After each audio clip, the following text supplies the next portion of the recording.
各位线上的同修，大家晚安，大家好，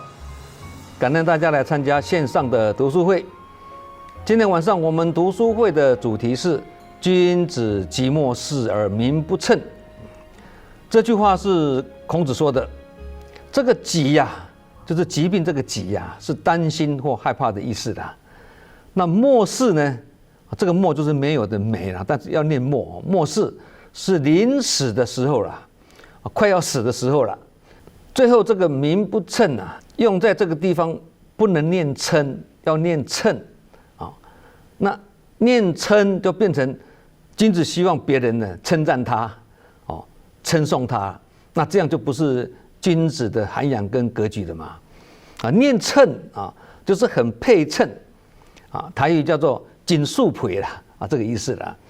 那君子寂寞事而民不称呢？整句话的解释是，君子最担心的是快死了或死了以后呢，都没有具备跟君子这个名声啊相配称的德行啊。也就是君子很担心呢，自己是名不符其实啊。所以君子所追求的是名符其实啊，被人家叫君子啊，那将来留下来的名声呢，就是君子的德行啊，这个叫做君子寂寞事而民不称啊。那古人求末世之名啊，也就是人死后的名声啊，人死留名的意思啦。那现在的人是求现世之名啊，也就是活着的时候呢，争名夺利啊的意思啦。那君子寂寞事而民不称呢，不能把它解读为啊，君子最恨的、最担心的是啊，在死之前呢，或快死的时候呢，名字都没有被称颂。那这样岂不是说，人如果没有出名，就终身遗憾了吗？不是这样解释的哈。那真正的意思是，名与实的结合应该如影随形呐。有其实必有其名呐。即使得名了，也是不执着这个名相啊，也能处之泰然呐，不动声色啊。如果是有名而无实啊，或者名实不符啊，那这个时候我们就要自我反省啊，要引以为戒啊，甚至要引以为耻哦，这才是真正的意思啊。那这个名不称的意思是说，所得到的这个名声啊，跟他真正的德行呢，跟他实际上的德行呢不相配就好像说一个人呐，生前很会做表面功夫啊，那结果死了之后呢，别人给他立了一个碑啊，那其实自己没有那么大的德行了那这样就是名不符其实啊，叫做名不称啊。其实名不称也可以把它解释成没有那个名位啦、地位啦、头衔啦这样也是通啊。意思是说，君子不怕自己没有那个头衔跟地位君子只担心自己有没有坐在那个位置上的实力、能力跟德行啊。那君子也不担心别人的，不了解自己有哪些才华，只担心自己有没有充实好自己只担心自己呢条件不够，坐在那个位置上了变成什么德不配位了，或德薄而位尊了，因为这样就是名不符其实了嘛。那这也是寂寞事而民不称的另外一种解释都通那孟子曾经说过一句话，我们也曾经讲过声闻过勤君子耻之意思就是说，一个人获得的声誉超过了实际君子要当之为耻也就是说，别人对我们的赞叹过头了啦，已经是言过其实了啦。如果是君子呢，被人家这样子言过其实、赞叹过头了，他会感到羞耻啦。那其实像孔子啦、释迦牟尼佛啦、耶稣啦，跟一些历史上的人物像文天祥岳飞等等，也都是少数啦。至于其他工业上的有丰功伟业的这个历史人物现在又有多少人知道呢？所以从这个角度去看人生实在是很渺小啦在目前呢很短暂的一段当中呢，去争民呢，又有什么用呢？求民当求万世民啊，人谁不好民啊？但要看好在哪里呀？一个人真想求民的话，只有一途啦，不为己啦，对社会有所贡献啦。所以即使是这样子要在历史上留名，也实在是不简单的，不容易的。所以刚刚讲民要服其实，其实就是民要称嘛，不能民不称。举例来说了被人家叫老师的就要自我评估有没有作为老师的为人师表跟一日为师终身为父的这种榜样那有的话就是民称没有的话就是民不称那被人家叫医生也是要自我评估有没有作为医师的视病如亲跟人心仁术的良医典范那有就是民称嘛，没有就是民不称嘛。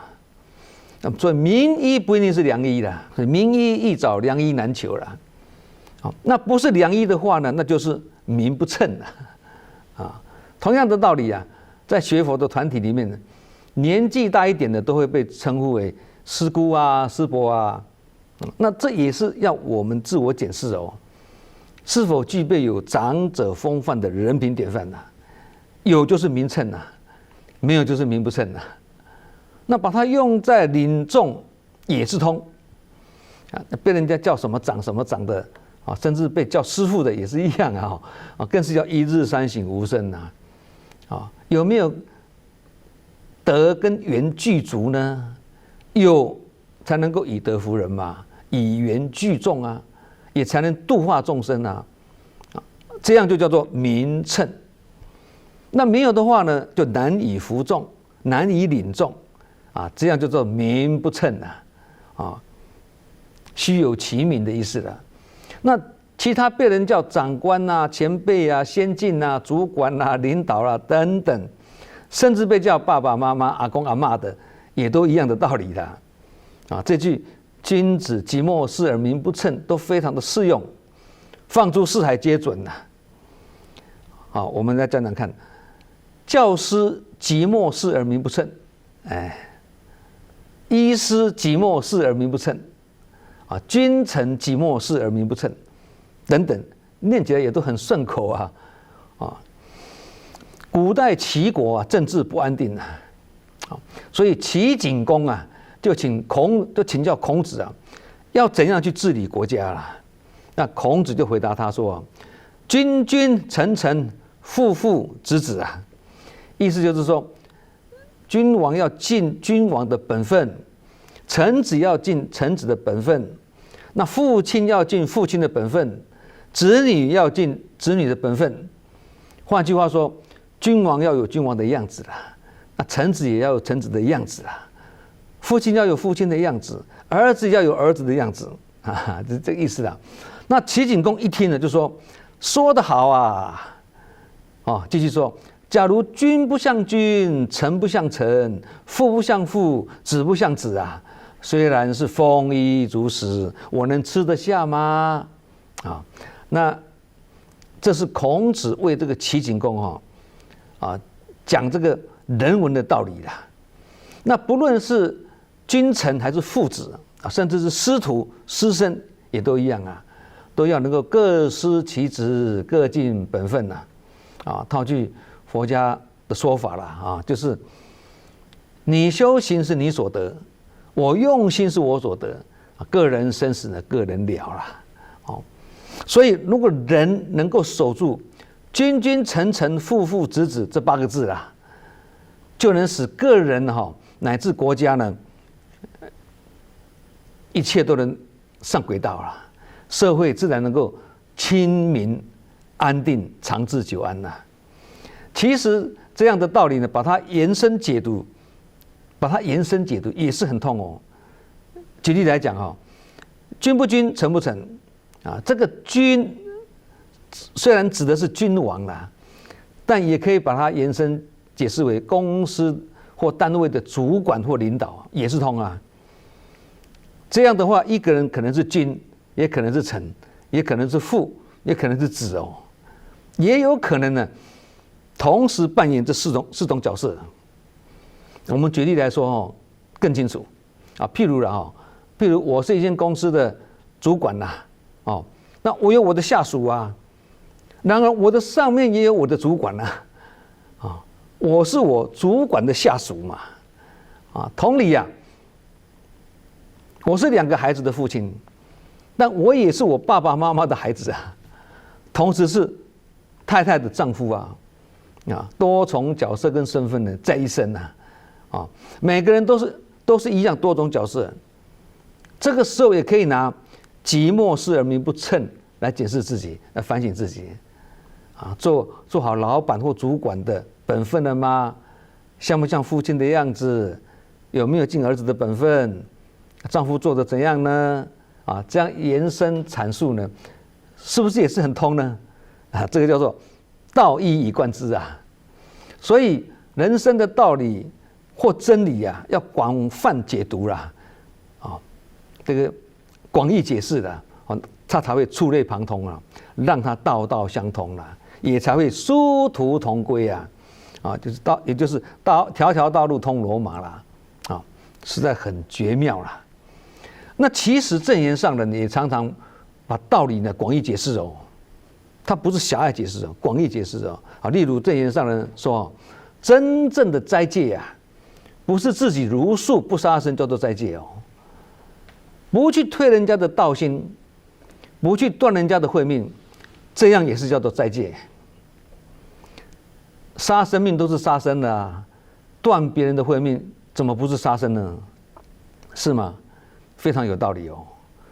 所以我们讲话或言行呢，都要非常小心呢，可能不知不觉呢，就伤到别人的慧命呢，断别人的慧根呢，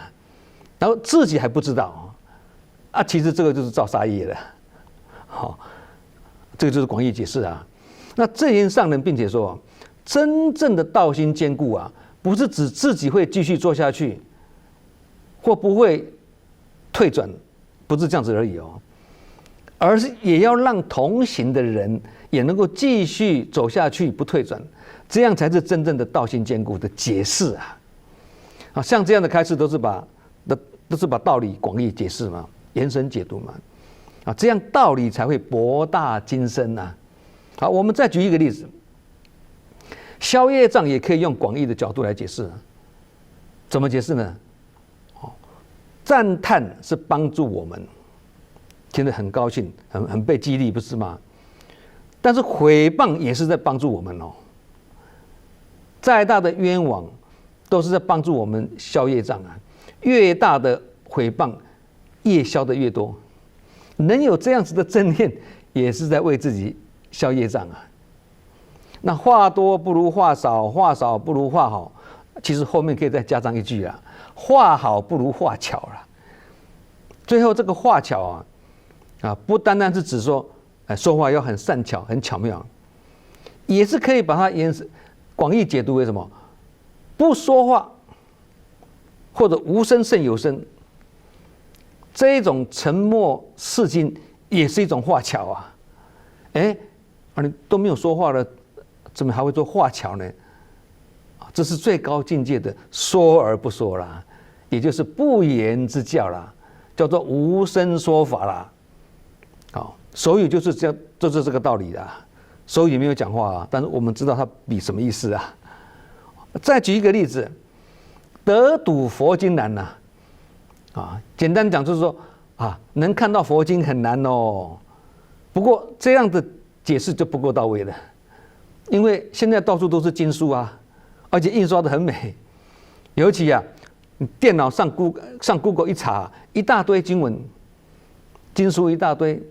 那怎么会说得睹佛经难呢？所以还是要把它广义解释才会到位的。怎么解释呢？佛法难闻，名师难遇，菩萨道难行。这样解释就一步到位了，一目了然了。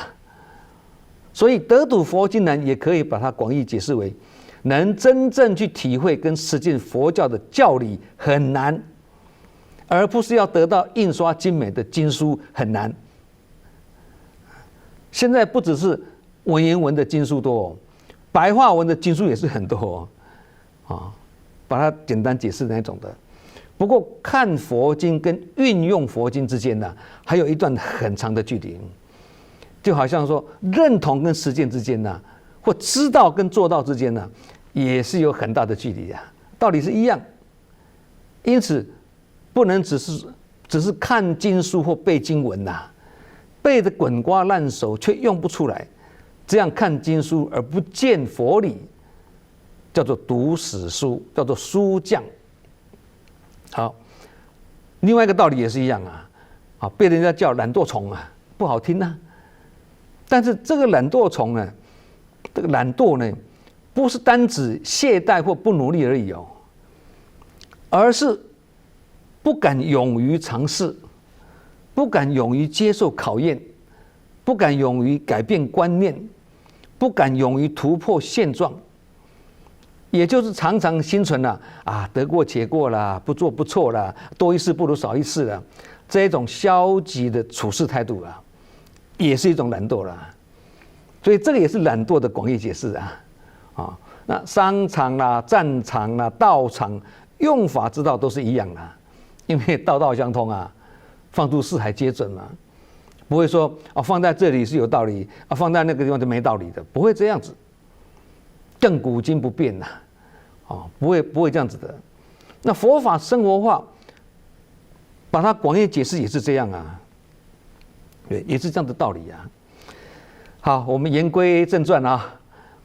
贤人或君子求的是末世之民那凡人或凡夫求的是现世之民那不管是求末世之民或求现世之民以佛法的角度来审视只要是有求，就有求不得之苦就会因为心念投入其中而遭到烦恼其实在功利主义的五浊恶世里面呢，凡夫没有不好名的啦，好名也不一定就不好要看是好什么名那欺世盗名跟恶名昭彰也都是名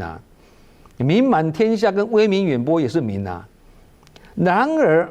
不管什么名都是一种名相名相也是一种我相。那学佛就是要去我执灭我相，那这个不容易因为一般人都会争名夺利或爱面子嘛。不过我们讲是这样讲了也不能走极端说那就不要名相这样就误解灭我相的意思了。灭我相不是这个意思不是说不要名相了，不是这个意思灭我相或不着名相都是在提醒我们要离相跟离境的意思心不随境转的意思不被这个境界所沾染这个离相然而离相不是不要相，而是不着相这个是很重要的观念也就是虽有名位或名相，但是不执着，不恋战。有的话呢很感恩，没有的话也随缘就好像人不可能没有念头但是要提醒自己念起不随，生而无助念头起来了，但不执着在那里。这个就好像人也不可能没有欲望嘛，以前我们有讲过嘛，因为欲望也是一种念头，反正人都有欲望的啦而欲望也是一种念头人不可能无欲或无念的。那前几集读书会呢，我们有解释过无欲则刚这句成语嘛无欲则刚不是叫你说不能有欲望而是提醒自己有欲望但不能执着，跟有念头不能执着跟有名相名位但不要执着都是一样的道理因为名相或头衔也是世间法要做世间事要做世间事就要用出世间法，而佛法也是不离世间法。但是我们要注意一点这个世间法里面一定要蕴藏的出世的精神，也就是慈济宗门里面要蕴藏的进士法脉这样有入世的方便，也有出世的精神那世间法跟出世间法串联起来就是无上甚深微妙法啦。好，有内修也有外行，才叫做无上甚深微妙法啦。少一个就不能叫做微妙法啦。那这个就是大乘佛法的精神啦。啊，如果说把法脉拿掉，只剩宗门，这样就只是一个慈善机构而已。所以慈济不是一个慈善机构啊，而是民间的慈善人道救援组织啊，这样讲才会完整。因为它是有修行理念做后盾的，是有法脉的，是有出世精神的，跟一般的慈善机构不一样啊。啊，虽然大家都在做慈善、做公益啊，但是佛教啊，甚至呢都有佛教的背景呐，啊，不同的法门呐，哦，但是呢，赶快不讲在乎啊，啊，修行的方式是不一样的。那真正的大明是要对社会、啊人群跟历史呢留下记载跟贡献的啊，即使有了付出跟贡献，也留下的历史，还要警惕自己哦，只能记忆不能回忆哦，只能记忆就是说必须留下文史记载，你做什么好事，把它记录下来，叫做大藏经啊。但是记录下来不是叫你执着过去哦。不是这个意思哦。那不必回忆呢，就是不要活在过去或陶醉在过去，不是叫你把过去忘光光哦，不是哦，还是要回首当年的。但是强调呢，时时活在当下，好汉不提当年勇啦，就是这个意思啦。所以才说只能记忆，不必回忆呀。那好汉刚刚讲说，好汉不提当年勇啊。还有下面一句叫做“梅花不提前世秀”啊，好汉不提当年勇的意思，就是说真正的英雄好汉呢，是不会在人们的面前夸耀自己以前呢是如何神勇的啦。梅花不提前世秀的意思就是说，即使绣花绣得很好很美，那也只是以前的成就，现在绣过了。做过了就应该保持前脚走后脚放，保持谦虚，可以继续用实际行动来证明自己的实力有人还在，但不必经常去提起啊，更不要自夸而谈呐。意思是这样子的。那这两句话把它合起来是一种提醒，也是一种启勉，他在告诉我们呢，不要吹嘘过去的成就啦，而应该注重现在的表现。过去就过去了，不用在人前一直提起过往，或一直沉浸在过去的功勋中了，而自我陶醉或不可自拔。刚刚讲嘛，前脚走后脚放嘛，这样才能往前走啊，向前迈进啊，也才不会原地踏步啊，也才不会活在过去嘛，而是活在一个具有色彩缤纷的明天。那活在当下才能感受生命跟生活的一切啊！放下过去的执念跟恋眷，才能为自己找出前行的动力啊！总而言之啊，活在过去不是真正的活着，真正的活着是活在当下，当下的你才是真正的你啦。所以才说嘛，昨日种种，譬如昨日死。今日种种，譬如今日生呐。那这句话是出自《了凡四训》呐，意思是说，以前的一切就当作昨天一样，已经过去了，死去了，结束了。以后的一切呢，就从今天开始重生吧。意思就是劝人忘掉过去啦，一切重新开始啦，投入新的生活啦。唯有把握当下才是最重要的，也才是最有意义的人生呐。好，言归正传啦。求名当求万世名啊，人谁不好名啊？但要看好在哪里啦，以什么心念去好？好与不好，是否处之泰然呢？是否以平常心呢？所以佛法四念处所说的“观身不净，观受是苦，观心无常，观法无我”啊，四念处啊。讲的就是要我们能够彻悟人生是渺小的，更是很无常的，那这个不是要我们说消极面对它或忽视它哦，而是既然人生无常又短暂，那就要尽量充实它，发挥它。无常又短暂，代表就是生命的长度嘛，这是我们无法掌控的啊。然而，能够充实它、发挥它，代表的就是生命的宽度跟深度啊。这个就是人生只有使用权，没有所有权这个道理的。因为你都不知道什么时候会生病啊，什么时候会死啊，你怎么敢讲你对你的人生拥有所有权呢？不过身体是属于你的哦，所以你有使用权，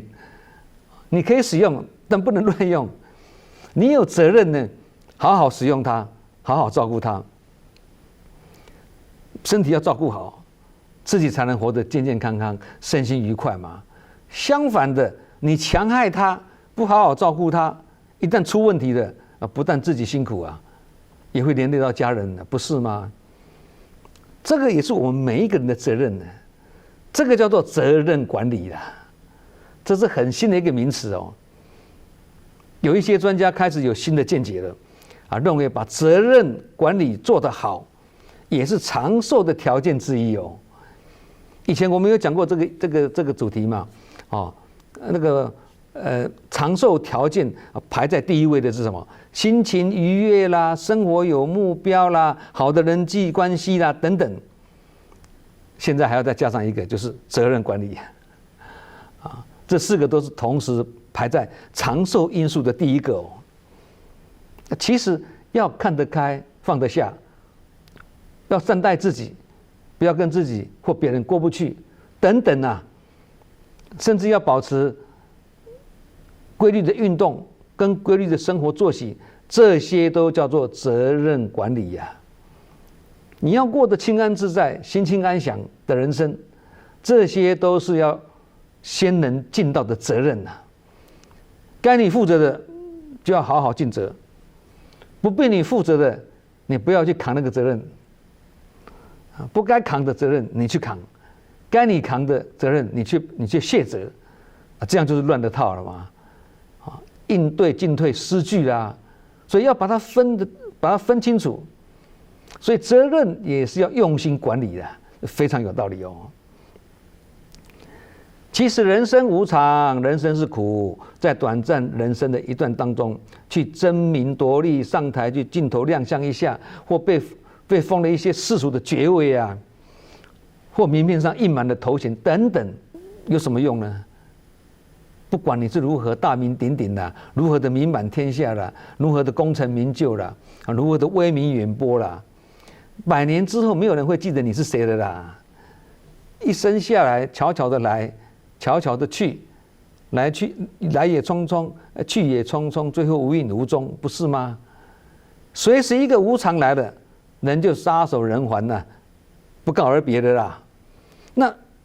这个时候的我又在哪里呢？没有我了啊！那世俗的功名利禄，没有一个人可以带着走，带着离开人世的。所以也是要学习把它看透、看开、看淡了，日子才会过得无忧无虑、清安自在啊。那这些以佛法的角度来解释，就是凡所有相皆属虚妄，也就是诸法空相的意思了。《金刚经》不是讲吗？一切有为法，如梦幻泡影。这个有为法就是所有相啊，所有相就是有为法，皆属虚妄。为什么会虚妄呢？因为最后也会是一场空啦。道理是这样子啦。那把这样的道理看透、看开、看淡，那就是进入了无为法的境界了，不生不灭，不来不去了。所以我们常讲嘛，有为法是事相，无为法是真理啦。这告诉我们一个道理啊，世间事没有什么好争好求的啦。佛法的精神就是无争跟随缘嘛。不过有一件事情必须有所求哦，就是证严上人所开示的慈济之功，虽然是付出无所求，但有一件事必须有所求，那就是求慧命增长啊。这也是我们学佛的目的嘛，也是我们学佛要达到的理想跟愿景嘛。但是你要求慧命增长，这种求还是要先做到无所求才有非常奥妙了所以正言上的说，无相就无明呐，不是烦恼无明的明，不是明天的明，是明相的明呐无相就无明呐即使有明，也不是真有，而是假有。所以所有的名相都是假名相，不管你有什么抬头，有什么头衔，那都假的啦即使人家因为你的职位名相而尊重你，这也要看人家是服你的职位头衔呢，还是服你的清修谦德呢？或是别人对我们趋炎附和啦，跟什么摧眉折腰啦，是不是这样子呢？这个就要等哪一天我们真把头衔名相卸下来了，退位了，自然那个时候就能水清见池底啦，不但看清众生相也能洞察自我的虚实这个时候才是清明朗照的境界了，看得一清二楚。人情冷暖就是如此那其实求利之道也是一样啦。几十年来看到那么多朋友，你们旁边也好，我旁边也好，那么多的人有的人发了很大的财，不是吗？那最后又怎么样呢？所以名利之道也是要看通的看通之后才会真正了解人生去了解人性那也能够确定自己要走哪一条路，修什么法门，要追随哪一位老师这个才是最重要的啦那身忙心也忙，忙着跑错方向，甚至忙中有错最后可能就是回首当年空忙一场，虚度一生所以一个真正的君子都是要求自己的，学问也好，事业也好，成败也好，人际关系也好，只问自己具备了多少实力充实了多少努力了多少一切成就都要靠自己的努力，不要依靠别人，不要因人成事那在内省的修养方面呢，只问自己应该如何去对待别人，而不是要求别人如何对待我们所以孔子说嘛，君子求诸己，小人求诸人这句话我们常常讲了就是这个道理嘛，很值得我们去学以致用好，我们今晚读书会君子即墨视而名不称就分享到这里，祝福各位福慧双修，法喜充满，我们下周同一时间再见。